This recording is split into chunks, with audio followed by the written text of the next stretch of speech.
তোমরা যারা আর্টসে আছো এবং আর্টস থেকে কলেজে অ্যাডমিশন নিয়েছো, তোমাদের কাছ থেকে আমরা কমন একটা কোয়েশ্চেন পাই যে আর্টস থেকে কলেজ লাইফে থাকা অবস্থাতেই অ্যাডমিশনের প্রিপারেশন কিভাবে নিব। তো সেই সমস্যা বা সেই যে তোমাদের কোয়েশ্চেন তার অ্যান্সার দেওয়ার জন্য আজকের ভিডিওটি। আসসালামু আলাইকুম, আমি জান্নাতুল ফেরদৌস দুতি, বর্তমানে পড়াশোনা করছি ঢাকা বিশ্ববিদ্যালয় সমাজ বিজ্ঞান বিভাগে।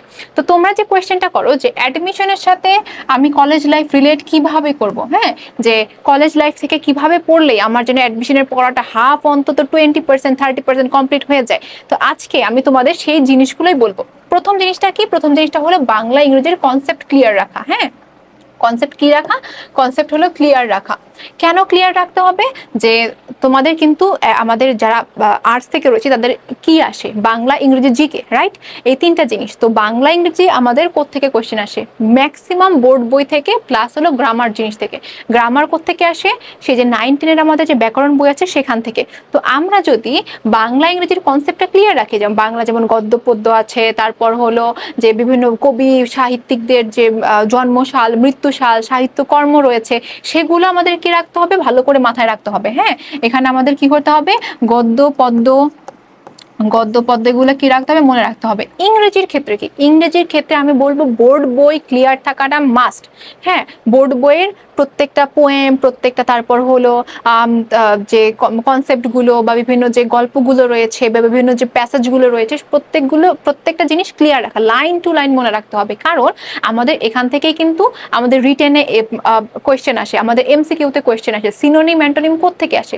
তোমরা বই পড়ো না দেখে তোমাদের মনে হয় আয় হায় এটা তো আউট অফ সিলেবাস, সিলেবাসের বাইরে, কিন্তু এরকম কিছুই না। তোমাদের যে কি রয়েছে, গদ্য পদ্য বা পোয়েমগুলো রয়েছে, প্যাসেজগুলো রয়েছে, সেখানের মধ্যে থেকে তোমাদের কিন্তু সিনোনিম অ্যান্টোনিম, তারপর হলো সেন্টেন্স মেকিং এর জন্য যে ওয়ার্ডগুলো সেখান থেকে দেওয়া হয়। তাছাড়া আরেকটা জিনিস বলবো যে ইডিয়ম অ্যান্ড ফ্রেজ যে রয়েছে, হ্যাঁ, ইডিয়ম অ্যান্ড ফ্রেজ যে রয়েছে, তারপর হলো তোমাদের আরেকটা হলো যেটা বলে ওটা কি, ওটা হলো প্রিপোজিশন। হ্যাঁ, প্রিপোজিশন যে রয়েছে, তারপর হলো যে প্রোভার্বস গুলো যে রয়েছে, এগুলো কিন্তু তোমরা এখন থেকে চাইলে, তুমি যদি দিনে 5টা করে পড়ো, তোমার জন্য কি প্রেশার লাগবে? অবশ্যই লাগবে না। তুমি যদি এখন থেকে পড়ো, তোমার জন্য কিন্তু তুমি পড়লে 7 দিন পড়লে 5টা করে পরে যেই যতগুলো হলো তুমি একদিন গিয়ে বা 6 দিন তুমি পড়লে, একদিন গিয়ে তুমি সবগুলো রিভিশন দিলে, এভাবে চলতে থাকলো। আবার তুমি হয়তো 2 সপ্তাহ পরে সবগুলো রিভিশন দিলে। এমনি যদি পড়ো তাহলে তোমাদের কি হবে? তোমাদের কিন্তু মেমোরাইজিং পাওয়ারটা ভালো হবে, তোমাদের কনসেপ্টটাও ক্লিয়ার হবে। কিন্তু আমি একটা জিনিস বলবো, তুমি কলেজে হও, তুমি একাডেমিক পড়া পড়ো বা অ্যাডমিশনের পড়া পড়ো, রিভিশন দেওয়া হলো মাস্ট জিনিস। হ্যাঁ, সেকেন্ড হলো হাতের লেখা সুন্দর করা। তোমাদের কিন্তু ঢাবির অ্যাডমিশনের রিটেন থাকে, তারপর অন্যান্য অ্যাডমিশনে থাকে না, কিন্তু ঢাবির অ্যাডমিশনে রিটেন থাকে। তোমাদের যারা গন্তব্য ঢাবি বা তোমাদের যাদের লক্ষ্য ঢাবি, তাদের বলবো তোমরা কি করো, হাতের লেখাটাকে সুন্দর করো। যেহেতু তোমাদের রিটেন রয়েছে, তোমাদের একটু পরিষ্কার লেখা, সুন্দর লেখা বলতে শুধুমাত্র যে হাতের লেখা সুন্দর হতে হবে এরকম না, পরিষ্কার লেখা, কনসেপ্ট ক্লিয়ার লেখা, তারপর ভালো কালারিং পেন দিয়ে সুন্দর করে গুছিয়ে লেখার চেষ্টা করা, এটাও কিন্তু সুন্দর হাতের লেখার মধ্যেই পড়ে। তো তোমরা চেষ্টা করবে এখানে ভালো করে হাতের লেখাটা প্র্যাকটিস করার। আর এটা কিন্তু তোমাদের একাডেমিকেও অনেক ভালো হেল্প করবে, কারণ একাডেমিকেও কিন্তু যে টিচার দেখবেন যে একটু পরিষ্কার লেখা, কাটাছেঁড়া কম, একটু কালারিং পেন ইউজ করা আছে, কনসেপ্ট ক্লিয়ার আছে, সেটাকে কিন্তু অ্যাট্রাক্ট করবে বেশি।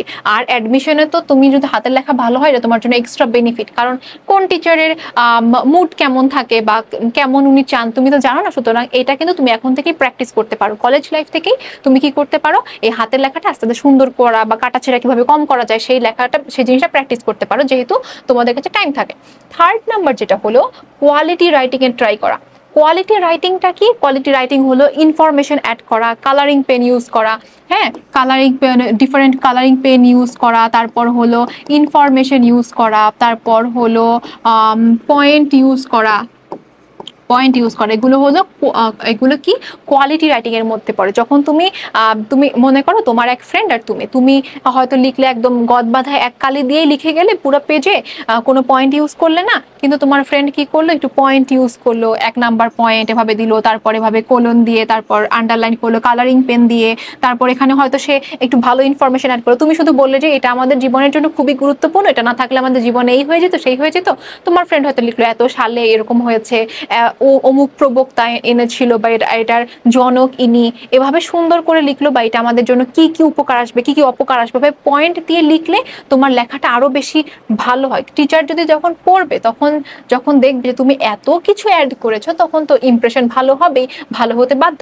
অ্যাডমিশনেও কিন্তু এরকম, অ্যাডমিশনে তোমার কোয়ান্টিটির থেকে কোয়ালিটি খুব বেশি জাজ করা হয়। তোমাকে কিন্তু 2 পেজ দেওয়া হবে, তোমার লিমিটেড জায়গা থাকবে লেখার জন্য, সুতরাং ওইখানে কিন্তু তুমি চাইলেই কিন্তু it is the most important thing for our life এটা দিয়ে তুমি কিন্তু ভরতে পারবে না বা এটা খাতা কমপ্লিট করতে পারবে না। তোমাকে অবশ্যই কোয়ালিটিফুল লেখা হতে হবে, সেজন্য কি করতে হবে, কোয়ালিটি রাইটিং এর প্র্যাকটিস করো। 4 নাম্বার হলো গ্রুপ সাবজেক্ট ভালো করে পড়ো। গ্রুপ সাবজেক্ট থেকে কিন্তু জিকে তে অনেক কোয়েশ্চেন আসে, যেমন পৌরনীতি, তারপর অর্থনীতি থেকে, মনোবিজ্ঞান থেকে, তারপর হলো ইতিহাস থেকে, মোস্ট ইম্পর্টেন্ট ইতিহাস থেকে। যদি তোমাদের গ্রুপ সাবজেক্ট ইতিহাস থাকে, বলবো খুব ভালো করে সাল, প্রবক্তা, ব্যক্তির নাম, ঐতিহাসিকদের নাম খুব ভালো করে পড়ো, কারণ এটাই আমাদের কি আসবে, জিকেতে আসবে। অনেকে বলে যে জিকে কি পড়বো আপু, তাড়াতাড়ি বলো, জলদি পড়ো, কোন বই পড়বো, কোন সাপ্লিমেন্ট পড়বো। আসলে এটা কিছুই না, তুমি যখন কলেজে, তোমার আসলে এত ট্রাই করার দরকার নেই, তুমি তোমার গ্রুপ সাবজেক্ট গুলো ভালো করে পড়ো। গ্রুপ সাবজেক্ট থেকে যদি তোমার 3টা বা 4টা কোয়েশ্চেনও আসে, সেটা কিন্তু তোমার কমন ফেলানো তোমার উচিত, তোমার রেসপন্সিবিলিটি এটা। পরে হলো মুখস্থ করার স্কিল ডেভেলপ করা। মুখস্থ করার স্কিল ডেভেলপ করা কেন বলবো, কারণ তোমাকে অ্যাডমিশনে 3 মাসে বা 3.5 মাসে তোমাকে হিউজ পড়া পড়তে হয়। জিকে তো পড়তে পড়তে মুখ ব্যথা হয়ে যায়, এত পড়া পড়তে হয়। বাংলা, ইংরেজি, প্রিপোজিশন, ইডিয়াম অ্যান্ড ফ্রেজ, পরে হলো তোমার বাংলাতে তোমার বাগধারা, সমার্থক শব্দ, বিপরীত শব্দ, এত কিছু পড়তে হয়। সুতরাং তোমার যদি মুখস্থ করার স্কিল ভালো থাকে, তোমার কিন্তু 2-3 বার রিভিশন দিয়েই হয়ে যাবে। আবার যেমন আমার অনেক কম মনে থাকতো না একটুও, তো আমার অনেক অনেক বেশি মানে পেইন নিতে হয়েছিল, যে আমার হয়তো একটু পর পর রিভিশন দিতে হতো, 2 ঘন্টা পর পর বা 4 ঘন্টা পর পর, একদিন পর পর রিভিশন দিতে হতো। আমার রিভিশনের উপরেই থাকতে হতো, না হলে আমি জিনিসগুলো ভুলে যেতাম, কারণ আমার মুখস্থ করার স্কিল ভালো ছিল কিন্তু অত ভালো ছিল না। তো তোমরা মুখস্থ করার স্কিলটা ডেভেলপ করো। এই যে এইগুলো যখন তুমি করবে, তোমার হয়তো মনে হচ্ছে যে এগুলো করে কি আমার অ্যাডমিশনে কোনো লাভ হবে, এই যে এইগুলো করলে বা এই পয়েন্টগুলো ফলো করলে তুমি যেমন কলেজ লাইফেও ভালো করতে পারবে, প্লাস হিডেনলি মানে হিডেন ওয়েতে তোমার কিন্তু অ্যাডমিশনের একটা ভালো প্রিপারেশন হয়ে যাবে। তুমি এই জিনিসগুলো ফলো করো, এই এই লাইফস্টাইলে চলে আসো, আমি গ্যারান্টি দিয়ে বলতে পারি তোমার যখন অ্যাডমিশনে তুমি যাবে, অ্যাডমিশনে পড়া শুরু করবে, তুমি তোমার ফ্রেন্ড সার্কেলের থেকে, তুমি তোমার কোচিং এর মানুষের থেকে অনেক বেশি এগিয়ে থাকবে। হ্যাঁ, তো আশা করি তোমরা এখনই তোমাদের কলেজ লাইফে এই ইউটিলাইজ শুরু করবে, এগুলো তোমরা ফলো করবে।